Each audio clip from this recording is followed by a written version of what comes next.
What's up, yo? Mason here, CNA Games. Welcome to Prismatic Weekend. Hopefully you're ready for it. I kind of am. That's all I got is just what's up there and a couple more ETBs. But, yeah.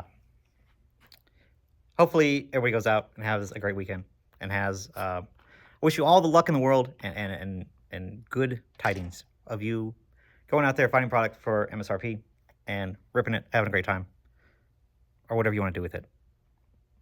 You know, I really questioned whether or not I even wanted to make a video. I was like, man, I should make a video. It's Prismatic Evolutions weekend. I gotta put a video out there. I gotta advertise my live breaks that are going on tomorrow, which is gonna be today for you guys. So I gotta make a video. So I'm gonna sit here and talk about Prismatic Evolutions and kind of like quell the big just people being upset about all this stuff. I'm gonna tell you guys right now, as somebody that's been around for 8 years now, and booms aplenty, and all the ups and downs, and the feasts and famines,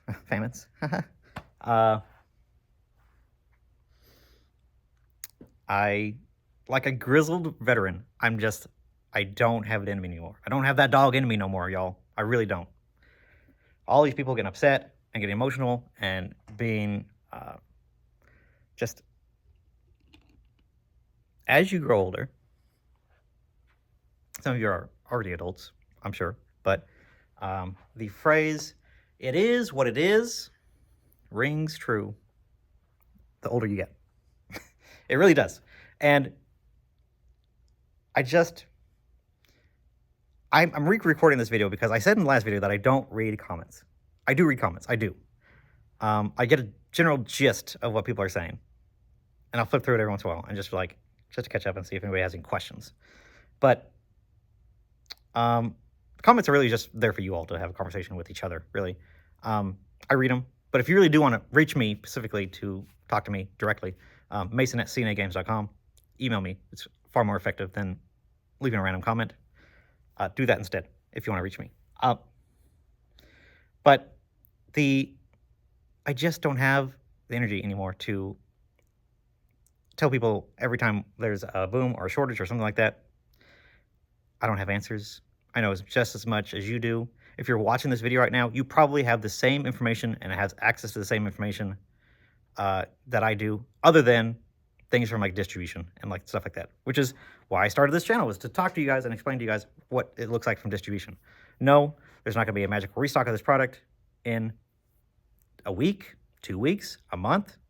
It's not forecasted. There's no amount of this that is going to magically show back up at distribution. What I have on my shelf is what it's going to be here until then. And the same song and dance I always tell you guys, as a game store, what I do in this hobby is far more different from what you guys do in the hobby. You hunt for the good deals. You almost enjoy that aspect of going out, trying to find something for MSRP or find something that is highly sought after, desired, whatever, and getting a deal for it. That's awesome. That is a fun part of the hobby. Heck, going out and trying to just find product right now can be a thing that I think a lot of people in the past boom and then in this coming up boom, people are going to have a lot of fun, like reminiscing about, man, going around to all these Walmarts and Targets and trying to find anything, trying to find Prismatic Evolutions. And maybe you do get lucky and you do find something and you're like, heck yeah, I scored. Nice. That's a part of the hobby for you all. To me, it's a business. I'm trying to make as much money as I can with the little amounts of products that I get. I got to maximize it. That's the way it is. And most people understand that. In fact, we've seen, since the amount of time I've been making my videos,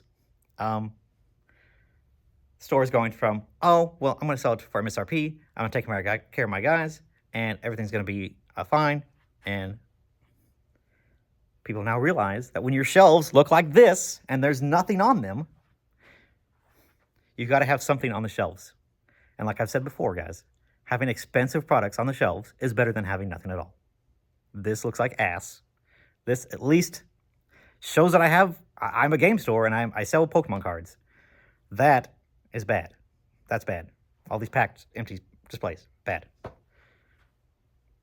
So that's the two alternatives. That's the only two options I have.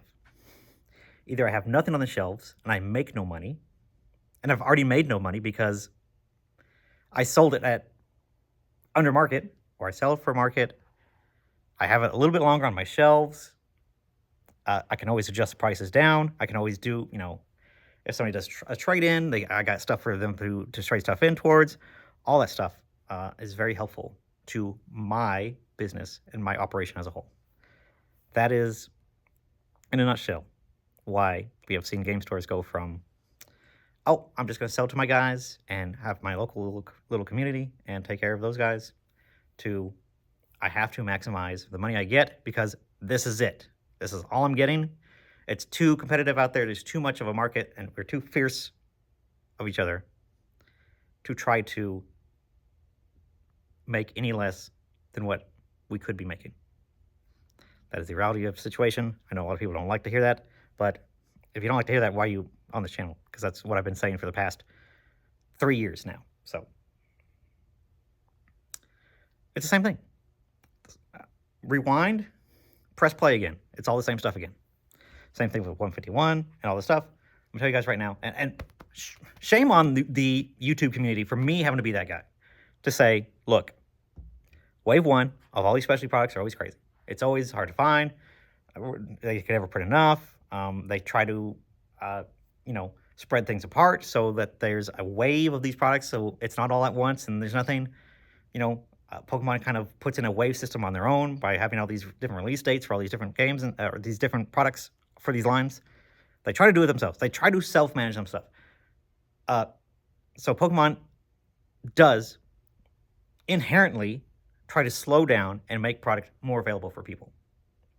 Having it go through big box stores and have them put out stuff weekly, or MJ Holden, them put their stuff out a little bit at a time, fill the shelf, keep the rest for next week, fill the shelf, wait for next week, fill the shelf, wait for next week. It's all programmed and built in that way to kind of trickle products out there. Unfortunately, for me, I don't have the luxury of waiting. I have to try to maximize my money as fast as I can, because I don't just sell Pokemon. I sell Magic, which has a release next week. I have Flesh and Blood that has a release at the end of the year, or at the end of the month. I have Yu-Gi-Oh! That releases a set next week. I have to pay for all those things. I need to get rid of this to pay for that. That's the reality of my situation. So I'm going to play the game of selling for as much as I can, as fast as possible, and try to maximize my time versus costs, and then the advantage I get by selling ratio. That's all I'm trying to do. And then I move on, unfortunately, because I can't buy any other products. What am I going to do? Restock? I can't restock. Somebody brings stuff into me, cool, but then I'm supporting scalping, which is not great, because then people have an outlet, and that encourages scalping, so that people can't find it. It's a whole dynamic that's not a way to build a business. So I don't worry about it, So that's my role and my place in this weird Venn diagram of my goals through the hobby, right? That's what I got to do. I'm more concerned about finding this kind of product, the latest sets, Surging Sparks, that kind of stuff. Specialty sets, I'll just wait for the next one. I'm only going to get what I get anyways. Why do I care? I'm trying to hunt down new stuff for my guys to come when they come and play. Like tonight, I had 21 people in here playing Pokemon. That's two boxes worth of product I have to find every week. I have 2 stores. It's the same way over there. I have to find 4 booster boxes worth of product at a reasonable price so I can have price support for my guys. That's the type of community stuff that I try to do. Having it expensive on the shelf, yeah, they're not happy about it either. They don't want to pay that either. But that's how I support them, is by getting stuff like this and able to keep this alive. And that's for if people want to splurge or come in at price and convenience, do that kind of stuff. That's what that is for. But you talk about game stores being here for their community, that's how I do it. And that's how it makes sense to do it. I have to try to hunt down product because I can't find Surging Sparks for a reasonable price. I had to overpay for that. Surging Sparks, right there. Sorry. Twilight Masquerade, nah, doesn't exist. Stellar Crown, I have these little hanging blisters. That's what I'm doing right now. Is Stellar Crown. Not bad, you know, it's okay. But it's a constant battle. I had that much product to give out this week. I got to find this week. I got to go back, hunt again, try to find, to provide for my younglings. I got to go out and hunt to serve and feed my cubs over here so I can survive another week and have a community. That's what I got to do to try to keep that going. This has no impact on them and whether or not they keep coming back or not, because this is what they're here for. And then for each other. That's the whole thing, right? And they understand that because we're all adults for the most part. There's some kids that come and play, but we're all adults, and we can have a conversation about, you know, why I got to do what I do and how, you know, how the market is. I can have the conversation. I have that conversation more and more here recently, daily at this point, multiple times a day, sometimes to people explaining, hey, why is Surging Sparks $8 a pack? Well, because I had to pay $6 to get it. That's why. So that's just the daily battle. And part of why I came back, I turned around, I came back and I made the video, because this is why my channel exists. So I can explain to you all game stores' roles and our perspectives on this insanity that always happens. And hopefully it's educational, and hopefully that's why you're watching it, and why the videos keep getting views and people keep trying to understand and learn, because that is what we have to do to survive, to exist, or else we're sitting here twiddling our thumbs with empty shelves, empty glass cases, but we're here for the community. Doesn't work that way all the time. So that's enough. You know, that's enough for y'all. Good luck. Like I said, hopefully you get something cool. Go out there and find some Prismatic out in the wild. Hopefully you do. If not, I'm doing live breaks later on tonight, Friday, probably starting at 7, maybe. I got a little bit. I don't have a lot. What I have is what I have, and then it's gone. So, you know, that is what it is. But if you guys want to come out and support me, please do. If not, cool. Good luck out there trying to find it for MSRP. Appreciate y'all watching. I'll see you guys in the next one. Okay, later.